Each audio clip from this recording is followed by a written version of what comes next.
लक्ष्म्यै नमः। ॐ लक्ष्म्यै नमः। ॐ लक्ष्म्यै नमः। नमस्तेऽस्तु महामाये श्रीपीडे सुरपूजिते शङ्खचक्रगदाहस्ते महालक्ष्मी नमोऽस्तुते। नमस्ते गरुडारूढे कोलासुरभयङ्करी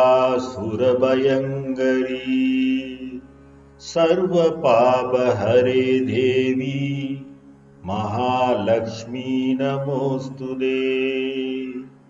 सर्वयज्ञ सर्ववरदे सर्वदुष्टभयङ्करी सर्वदुःखहरे देवी महालक्ष्मी नमोऽस्तुते।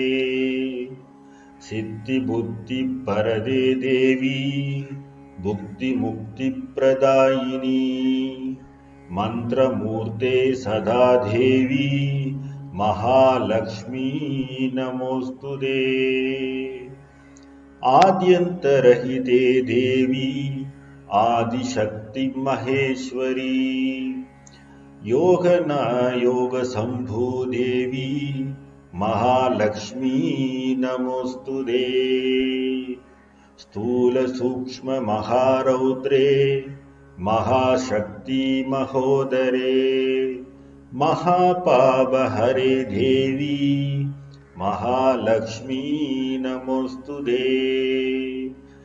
पद्मासनस्थिते देवी परब्रह्मस्वरूपिणी परमेशि जगन्मातः महालक्ष्मी नमोऽस्तुते।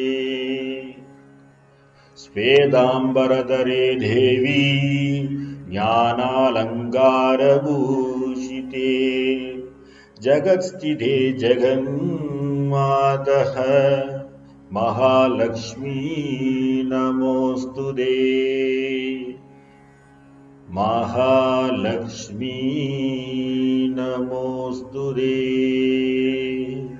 ॐ श्रीं ऐं कमलात्मिकायै नमः।